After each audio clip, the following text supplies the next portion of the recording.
Mr. President of the 78th General Assembly, for your declaration. And now I give the floor to His Excellency, Mr. Secretary General of the United Nations. You have the floor, sir.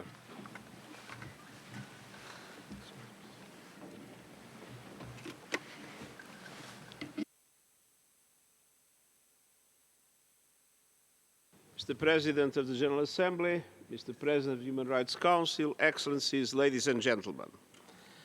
Human rights are the bedrock of peace. Today, both are under attack. We meet at a time of turbulence for our world, for people, and for human rights.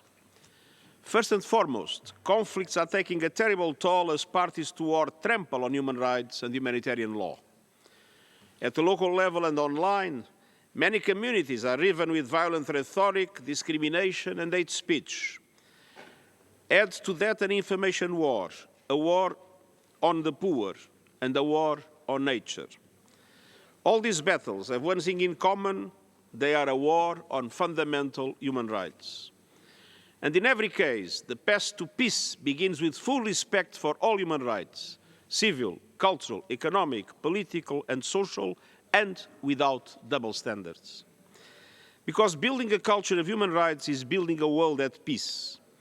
I commend the critical contributions of the Human Rights Council towards this goal through its mandates and mechanisms and the response to evolving situations. Excellencies, our world is becoming less safe by the day. After decades of stable power relations, we are transitioning into an era of multipolarity. And this creates new opportunities for leadership and justice on the international stage. But multipolarity without strong multilateral institutions is a recipe for chaos.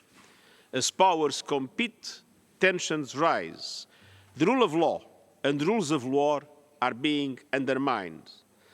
From Ukraine to Sudan to Myanmar, the Democratic Republic of the Congo and Gaza, parties to conflict are turning a blind eye to international law, the Geneva Conventions, and even the United Nations Charter. The Security Council is often deadlocked, unable to act on the most significant peace and security issues of our time. The Council's lack of unity on Russia's invasion of Ukraine and on Israel's military operations in Gaza, following the horrific terror attacks by Hamas on 7 October, has severely, perhaps fatally, undermined its authority. The Council needs serious reform to its composition and working methods. Nothing can justify humans' deliberate killing, injuring, torturing, and kidnapping of civilians, the use of sexual violence, and indiscriminate launching of rockets towards Israel. But nothing justifies the collective punishment of the Palestinian people. I invoked Article 99 for the first time in my mandate to put the greatest possible pressure on the Council to do everything in its power to end the bloodshed in Gaza and prevent escalation. But it was not enough. International humanitarian law remains under attack. Tens of thousands of civilians, including women and children, have been killed in Gaza. Humanitarian aid is still completely insufficient.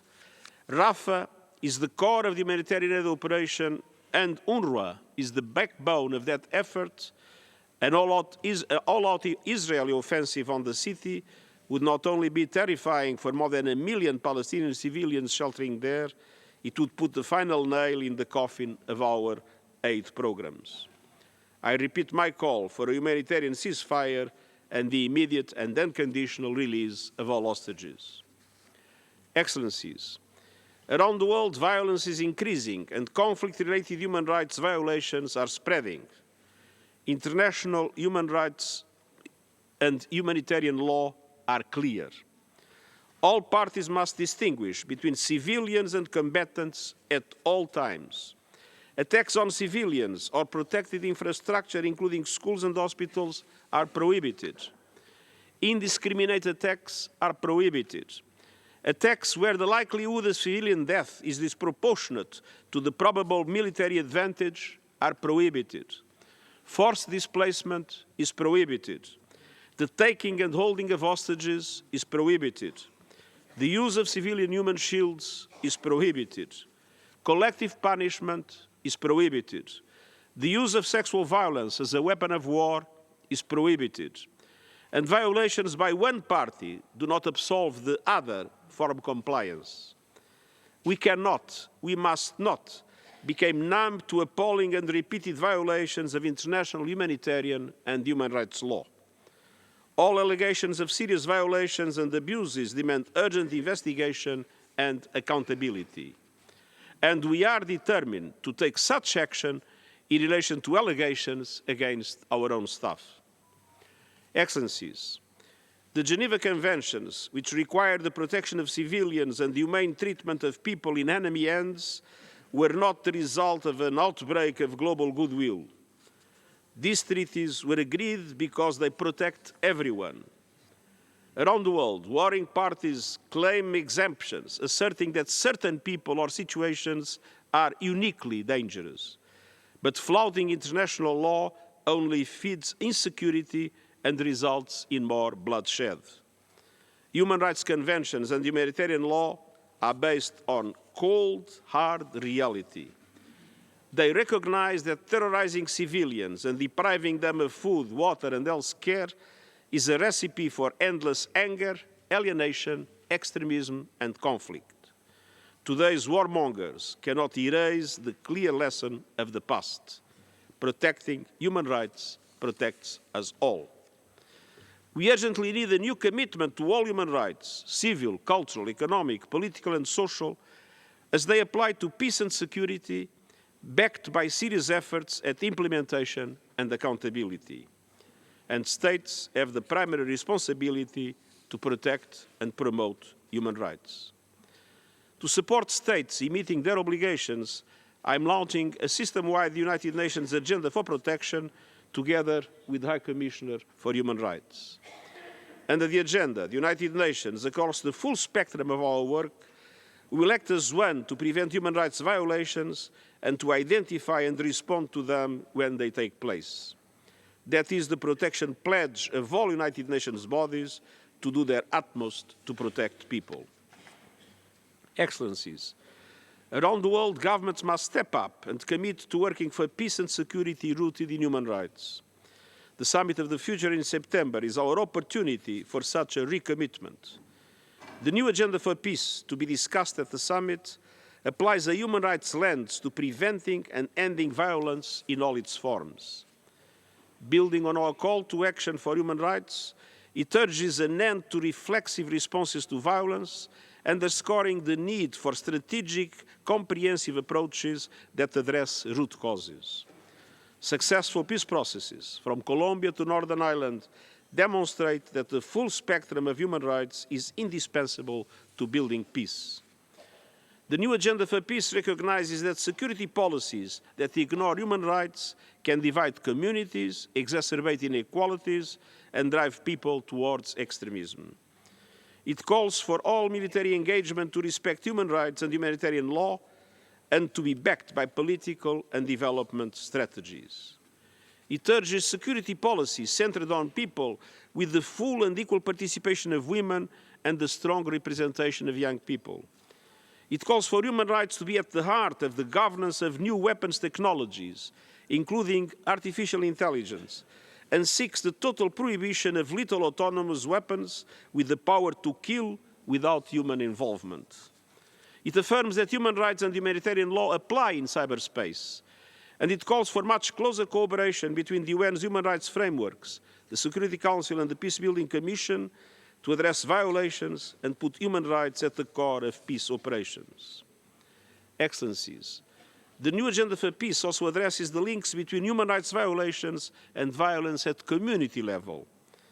From the epidemic of violence against women and girls, to the activities of criminal gangs, to rising anti-Semitism, anti-Muslim bigotry, the persecution of minority Christian communities, and discrimination against minorities of all kinds, many people do not feel safe in their own communities. Media workers and human rights defenders are frequently targeted, sometimes as part of a strategy to reduce civic space and silence criticism. Decades of progress on women's and girls' rights are being challenged and rolled back, including their fundamental right to education and health care and their sexual and reproductive rights. The new Agenda for Peace urges governments to create space in national security policies for civil society, human rights defenders, and those representing vulnerable and marginalized people.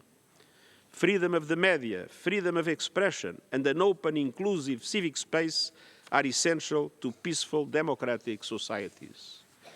It calls for the dismantling and transformation of power structures that discriminate against women and girls, and for concrete steps to secure women's full, equal and meaningful participation at all levels of decision-making on peace and security.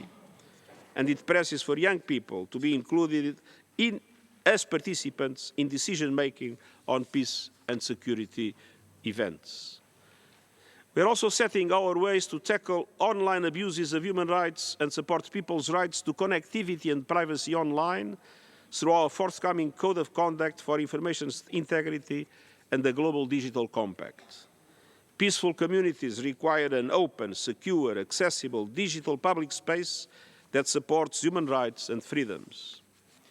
Excellences, les guerres ne se limitent pas au champ de wars bataille. are not confined to the Certaines battlefield. politiques économiques Certain actuelles, à current l'échelon economic national policies comme at au niveau national mondial, and global level constituent une constitute guerre contre les a war pauvres on the et poor contre les droits humains. and a war on their human rights. De nombreuses économies en Numerous developing développement economies peinent encore are still à se struggling relever du double to choc deal with de la the pandémie du twin Covid-19 shock et of de the l'invasion russe de COVID-19 l'Ukraine. pandemic and the Russian Les invasion of objectifs de Ukraine. développement durable The sont très loin SDGs d'être atteints. are far from being achieved. Rien que cette année, This year les pays les alone, plus pauvres du the monde poorest doivent countries in verser the world plus de must disburse 185 more than milliards de dollars au $185 service billion de la dette, to soit service their plus que le debt, total or de leurs more dépenses than their total publiques public en spending matière de santé, on healthcare, d'éducation et education and d'infrastructure. infrastructure. L'absence The de bouée de absence sauvetage face à la Of a dette safety net met en when it péril comes la capacité to de debt millions de personnes à jouir de jeopardizes the leurs droits capacity of millions à of l'eau people to potable, enjoy à their une rights, their right alimentation to potable nutritive, à water, l'éducation, aux soins de nutritional santé et à food, l'emploi. education, healthcare L'architecture financière and work. mondiale The est global au financial cœur de architecture cette lies at the crise des heart droits of this humains. crisis in human Elle est rights. obsolète, It is obsolete, dysfonctionnelle et dysfunctional and injuste. Et doit unjust être and must be réformée afin de reformed fournir des to provide financements à long terme et à long-term, faible coût low-cost et financing constituer un filet de and sécurité provide an efficace effective pour tous les safety pays net qui en ont for all besoin. countries that need it. Nous demandons l'adoption We d'un plan de call for the relance des adoption of an ODD à la SDG hauteur de 500 recovery milliards de plan dollars at a par level an of $500 afin que les billion pays en per year développement so that puissent the developing accéder à des countries can financements access abordables et à long affordable terme. long-term financing. Et nous appelons And we also également very much de nos vœux call à un nouveau Bretton for a Woods new afin de Bretton remodeler Woods l'architecture to financière remodel the mondiale global financial pour qu'elle architecture, reflète le for monde it to d'aujourd'hui reflect the et world non of celui today d'il y a and not 80 that ans. of 80 years ago. Le sommet de l'avenir The sera summit of the future l'occasion will be an d'envisager des réformes opportunity to profondes envisage visant à rendre les profound cadres de reforms financement to mondiaux make the plus global inclusifs, équitables et financing justes, frameworks more afin qu'ils puissent inclusive, aider les equitable and gouvernements à just, donner so la that it can help priorité aux dépenses governments to sociales, prioritize au social développement spending, durable to et à sustainable l'action development and to climatique climate action, essentielle which is aux so droits crucial humains. among Le sommet human social rights. The mondial et Global la Social conférence Summit and internationale sur International le Conference financement au on Financing développement for Development, qui se which tiendront will take l'année place next prochaine year, mettront will l'accent place sur la manière emphasis dont les politiques économiques, on y how compris les budgets, economic policies, les including mesures fiscales et les budgets, tax subventions, measures and peuvent subsidies, renforcer les can investissements dans les enhance objectifs du investment développement in the durable et les SDGs droits and humains in pour toutes human et rights tous. for all, men and women alike. Excellences, chers amis, Excellencies, dear friends, notre guerre contre la our war nature est on une guerre contre les nature droits is a humains war de against personnes the qui human comptent rights parmi les of plus the vulnérables au people monde. who are among the most Les vulnerable in peuples the world, autochtones, indigenous les communautés peoples, rurales, rural les communities, personnes marginalized et les plus persons, démunies. and the neediest.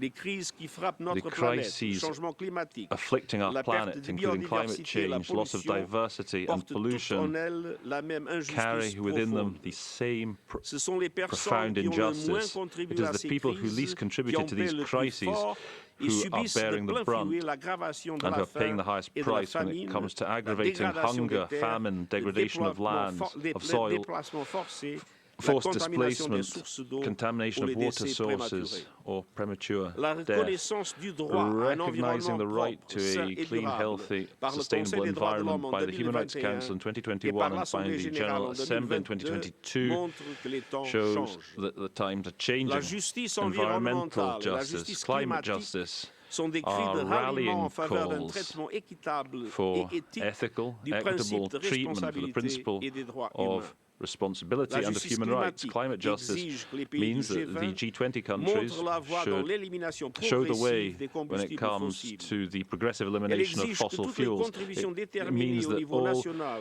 nationally determined ou plans contributions climatiques or nationaux national climate soient plans alignés should be adjusted sur la limite to maximale de the 1,5 maximum degré limit of pour le 1.5 réchauffement de la degrees planète. for the warming Elle of the planet. exige un prix de It calls carbone for an effectif et la effective fin de subventions carbon accordées aux price combustibles and an fossiles. end to La subsidies justice given climatique to fossil fuels. exige des pays Climate justice développés calls qu'ils honorent leurs on the engagements developed financiers à countries l'égard to des deliver on économies their en financial développement, commitments to en the commençant par developing celui de economies, mobiliser les 100 starting with milliards de that dollars commitment to par an mobilize et de $100 doubler le million financement per de year and to l'adaptation double d'ici à 2025. financing for adaptation Enfin, between elle now and exige que le fonds pour les 2025. pertes et Finally, dommages it soit opérationnel le means plus that rapidement the loss and possible damage et fund should be made reçoive operational as des soon as possible contributions and should start receiving significatives. significant Pour de contributions. nombreux pays du Sud, For many countries la in the justice South, économique, economic, environnementale et environmental and climatique climate est justice le principal défi are the de main notre époque en challenge of our matière de droits times when it humains. comes to human rights. L'Organisation des United Nations Unies Nations se joint à eux pour appeler à tous les pays joins them in calling on all qu'ils assument countries leurs responsabilités. to shoulder their responsibilities. Excellences, Excellencies, notre monde change à une our vitesse world is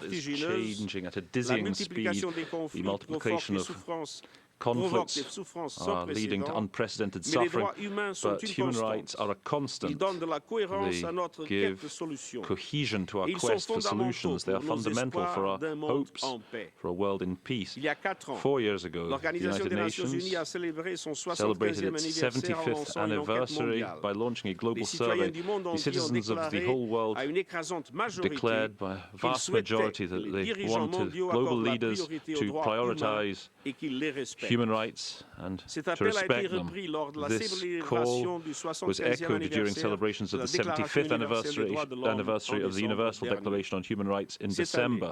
le sommet de l'avenir This nous year, donne l'occasion The de Summit of the répondre Future à gives us cette an demande opportunity to et de faire en respond to that sorte call que and nos to ensure institutions that our mondiales global soient en institutions phase should avec la be réalité in step en with constante reality, évolution which is d'aujourd'hui et constantly de pleinement in adhérer constant aux flux valeurs today, and immuables to des droits fully humains. adhere to the abiding Ensemble, values of human rights. saisissons cette Together, let occasion us take this pour faire opportunity avancer la to paix further et les peace droits humains and human pour rights toutes et pour for tous. everyone, Et je vous remercie. women and men alike.